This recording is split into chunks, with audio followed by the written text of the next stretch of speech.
Propaganda de Edward Bernays, de la propagande, comment manipuler l'opinion publique en démocratie, 5. L'entreprise et le grand public, suite.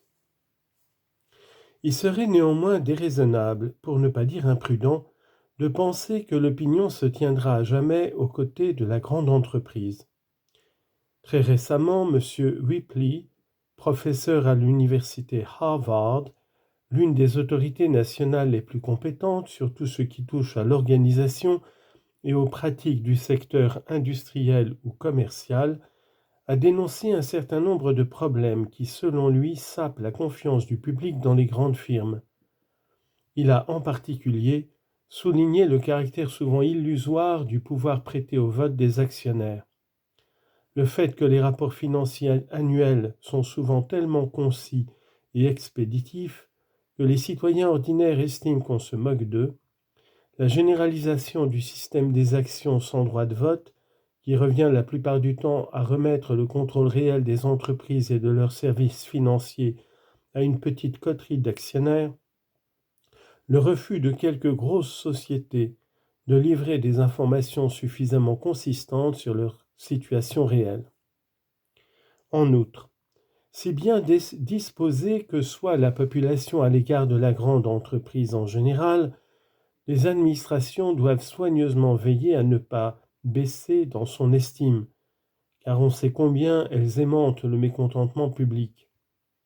Si les critiques formulées par le professeur Ripley s'amplifient, et si l'opinion fait chorus, ces organismes et bien des entreprises à caractère semi-public passeront sous le contrôle de l'État ou des collectivités locales, à moins que la situation ne change et que ces institutions veillent à maintenir le contact avec le public sur tous les aspects de leurs activités. Le conseiller en relations publiques anticipe les humeurs de l'opinion et préconise l'attitude à adopter pour les prévenir, soit en démontrant au grand public que ses craintes et ses préjugés sont sans fondement, soit, au besoin, en modifiant l'action de son client autant qu'il le faut pour supprimer les motifs de récrimination. Il peut s'avérer nécessaire d'enquêter sur l'opinion afin de bien cerner les points d'opposition irréductibles et de dégager les aspects de la situation susceptibles d'être logiquement expliqués, la part de la critique ou du préjugé dans la réaction émotive normale, les facteurs de mécontentement imputables à des idées reçues. Chaque fois, le conseiller en relations publiques recommandera une action ou une inflexion politique calculée en fonction du réajustement à effectuer. Autant le contrôle total du gouvernement n'est guère la plupart du temps qu'une éventualité relativement lointaine. Autant la propriété publique de la grande entreprise est une réalité qui gagne du terrain grâce à l'investissement populaire dans les actions et obligations.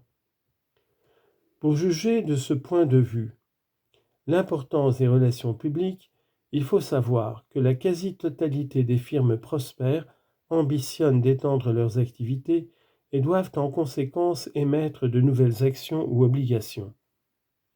Le succès de cette politique dépend de la réputation de l'entreprise dans le monde des affaires, ainsi que de la sympathie qu'elle aura suscitée dans le grand public. Il y a peu, la Victor Talking Machine Company a ouvert son capital au public et en une nuit, elle a vendu pour des millions de dollars d'actions. En revanche, d'autres sociétés, saines et financièrement florissantes, n'ont pas su s'engager dans cette voie, soit parce que le public les jugeait en connaissance de cause, soit parce qu'ils nourrissaient à leur encontre des préventions irréfléchies.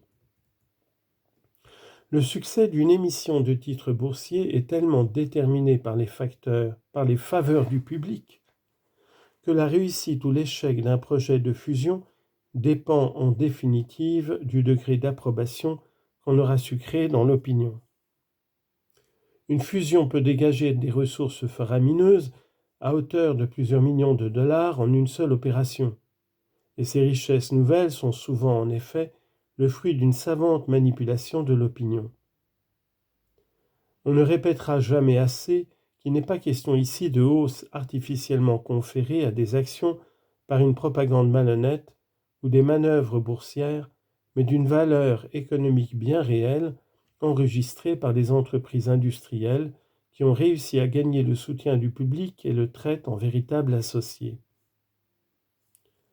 La croissance des grandes entreprises est si rapide que dans certaines branches, le capital investi est plus international que national.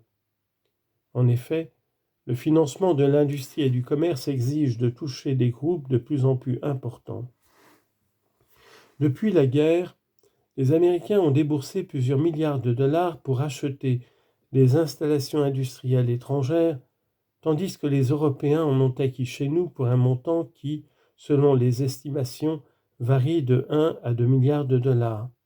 Chaque fois, il a fallu obtenir le soutien du public pour l'émission d'actions, autrement dit, pour l'entreprise qui la préparait.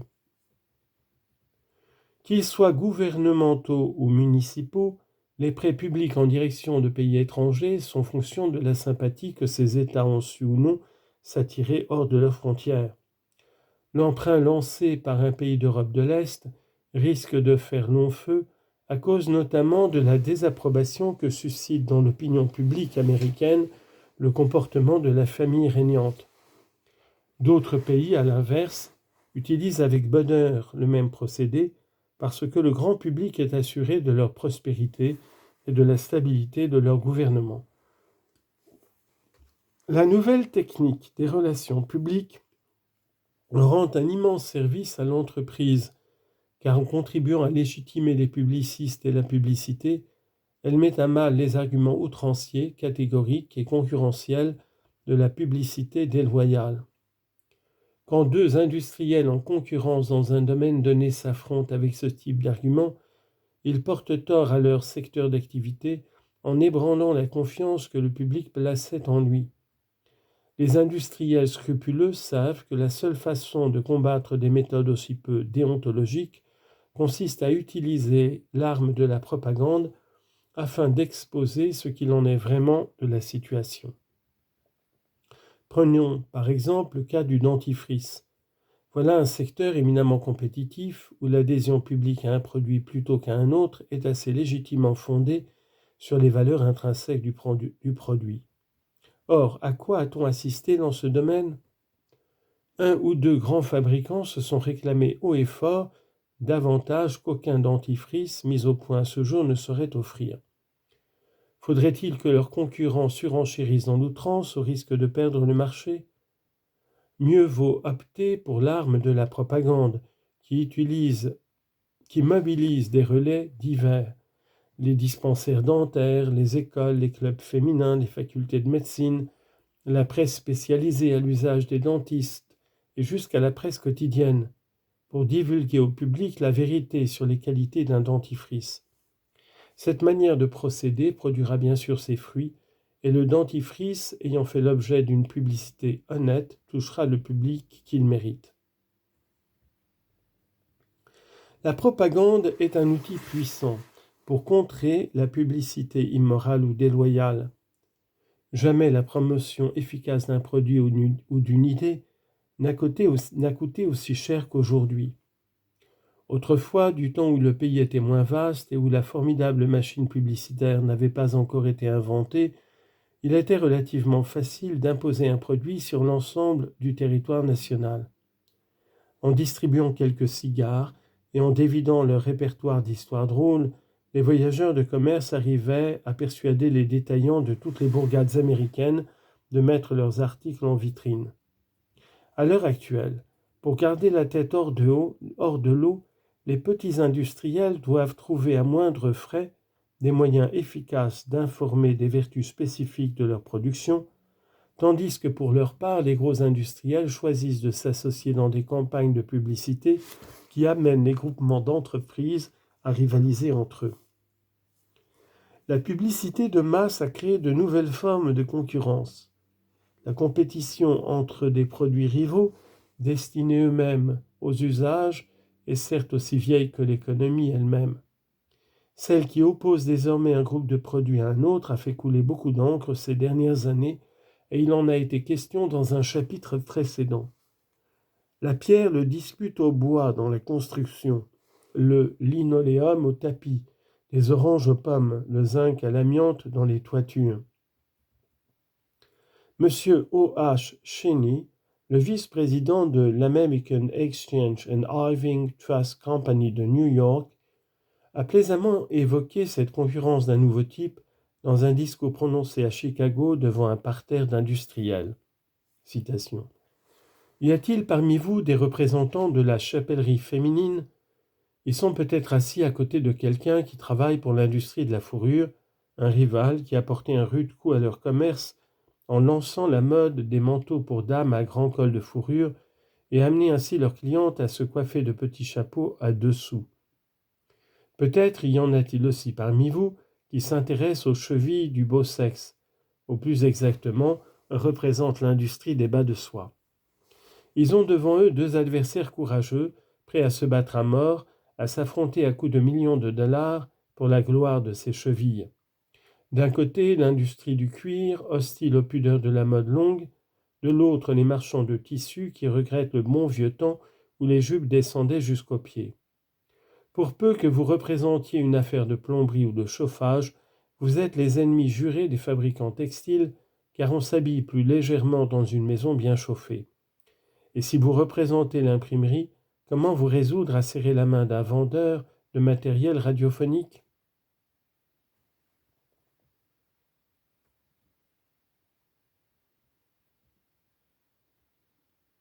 Ce ne sont là en réalité que les manifestations évidentes de ce que j'appelle la nouvelle concurrence.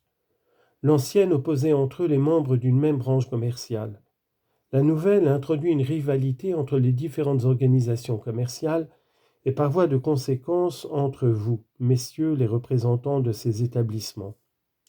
La compétition des marchandises est une nouvelle forme de concurrence entre des produits utilisables au choix à des fins identiques.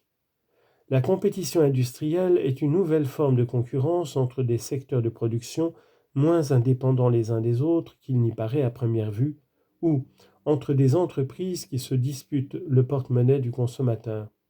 Autant dire qu'elle concerne la quasi-totalité de nos entreprises. C'est bien sûr la compétition des marchandises qui est la plus spectaculaire. C'est elle apparemment qui retient le plus l'imagination des hommes d'affaires du pays. Ils sont en effet de plus en plus nombreux à commencer d'entrevoir ce qu'elle signifie pour eux. De plus en plus nombreux à solliciter l'aide de leurs organisations professionnelles, tant il est vrai que la compétition des marchandises n'est pas un combat solitaire. J'en donnerai pour preuve la guerre dont nos salles à manger sont le théâtre. 3 fois par jour, dans presque tous les foyers du pays, cette compétition déclenche au moment des repas une bataille féroce. Vous mangeriez bien des prunes au petit déjeuner ? Non, c'est qu'il est bataillon des cultivateurs d'oranges et les légions des conserveurs d'ananas. Vous avez envie de choucroute ? Mangez plutôt des olives vertes, supplient les Espagnols. Et quand un publiciste nous recommande pour changer de préférer les macaronis aux patates, qui peut sérieusement penser que les cultivateurs de pommes de terre ne vont pas relever le défi ?